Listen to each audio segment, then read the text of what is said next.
मोदी के हनुमान माने जाने वाले चिराग पासवान ने पटना में एक बड़ा बयान दिया है जो बीजेपी के लिए अच्छे संकेत नहीं दे रहा। जनता के साथ अन्याय का नाम लेकर चिराग पासवान ने एक बात साबित कर दी है कि वो चाहे तो कभी भी बीजेपी के साथ अपना गठबंधन खत्म कर सकते हैं। उन्होंने प्रत्यक्ष तौर पर ये नहीं कहा, लेकिन जिस तरह से कहा उससे ये साफ है कि उन्हें बीजेपी के साथ गठबंधन से कोई खौफ नहीं। दरअसल 30 सितंबर को एसके मेमोरियल हॉल में पार्टी के SC/ST प्रकोष्ठ की ओर से आयोजित अभिनंदन समारोह में बतौर मुख्य अतिथि चिराग पासवान शामिल हुए। इस दौरान उन्होंने जो कहा उससे बीजेपी के कान खड़े हो गए। उन्होंने बयान दिया कि अगर मुझे कहीं से अपने समाज के लोगों की परेशानी दिखी तो मैं 1 मिनट में मंत्री पद त्याग दूंगा। चिराग पासवान उस गठबंधन में है। आप लोगों को अपने हक अधिकारों की चिंता के लिए सोचने की जरूरत नहीं है। ये वादा आप लोगों से करते हैं।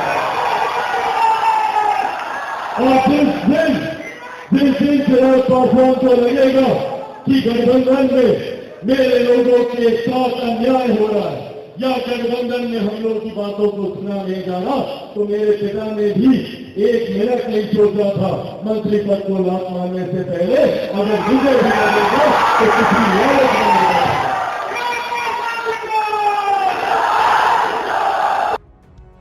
चिराग पासवान ने कहा कि चाहे मैं किसी भी गठबंधन में रहूं, किसी भी मंत्री पद पर रहूं, जिस दिन मुझे लगेगा कि संविधान के साथ और आरक्षण के साथ खिलवाड़ हो रहा है, मैं उसी वक्त मंत्री पद को लात मार दूंगा। जैसे मेरे पिता ने 1 मिनट में मंत्री पद त्याग दिया था, उसी तरह मैं भी 1 मिनट में मंत्री पद त्याग दूंगा। मंच से चिराग पासवान ने घोषणा करते हुए कहा कि 28 नवंबर को गांधी मैदान में पार्टी की स्थापना दिवस के मौके पर बड़ी रैली की जाएगी।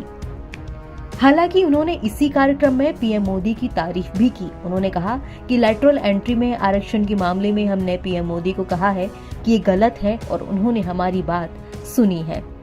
कि मेरे प्रधानमंत्री आदरणीय नरेंद्र मोदी जी ने न सिर्फ उन बातों को समझने का काम किया, न सिर्फ समाज की चिंताओं को सुनने का काम किया, बल्कि उस पर तुरंत अमल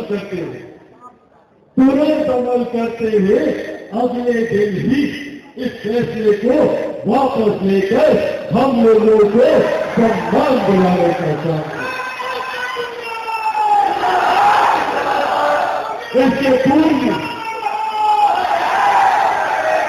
पूर्व संभवतः अगर साल मुझे ठीक याद है 2019 की शायद के बाद 18-19 अनुसूचित जाति जनजाति अत्याचार निवारण विधेयक को लेकर एट्रोसिटी एक्ट में माननीय न्यायालय के द्वारा कुछ डाइल्यूशन कर दिया गया था, उसको कमजोर करने का प्रयास किया गया था इस कानून।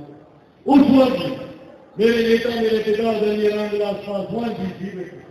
तब भी हम लोगों ने मजबूती से सरकार के समक्ष अपनी बातों को रखा और तब भी हमारे प्रधानमंत्री आदरणीय नरेंद्र मोदी जी ने हमारे समाज की पीड़ा को समझकर तुरंत उस कानून को यथास्थिति में पुनर्स्थापित करने का काम किया। ये ताकत है हम लोगों के समाज की।